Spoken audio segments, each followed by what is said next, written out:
বছৰৰ পৰা বানাক্ৰান্ত মানে ৰাইজলৈ কিবা সাহায্য বিতৰণ কৰিছে, কেনেকুৱা অনুভৱ?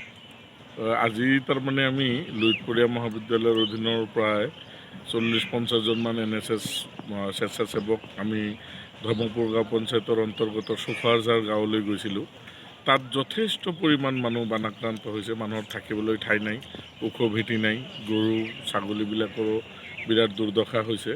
গতিকে আমি সামান্য পৰিমাণে কিছু খোৱা বস্তুৰ পেকেট, পানীৰ বটল আৰু শিশুৰ কাৰণে খোৱা বস্তু লৈ গৈছিলোঁ। আমি তেওঁলোকৰ দুখ দুৰ্দশাৰ অলপ বুজ ল'লোঁ। মানুহখিনিৰ দুখত কোলাই বাচি নধৰা হৈছে।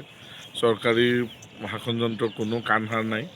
তেওঁলোকে ঘৰ বাৰীবিলাক এতিয়া ভাঙিবলৈ লৈছে, তৎক্ষণাত ভাঙিব লাগে, কাৰণ বানপানীৰ লগে লগে গৰাখহনীয়াও আহিছে।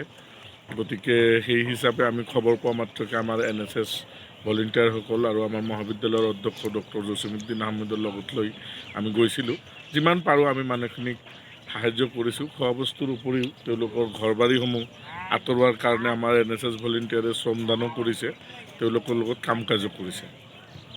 চৰকাৰক কি ক'ব?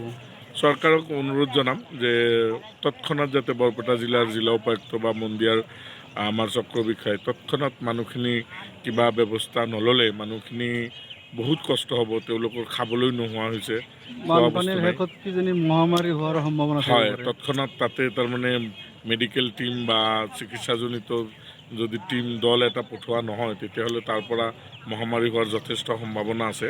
গতিকে মই চৰকাৰলৈ অনুৰোধ জনাম যাতে এই ক্ষেত্ৰত বিশেষভাৱে তেওঁলোকে নজৰ ৰাখে।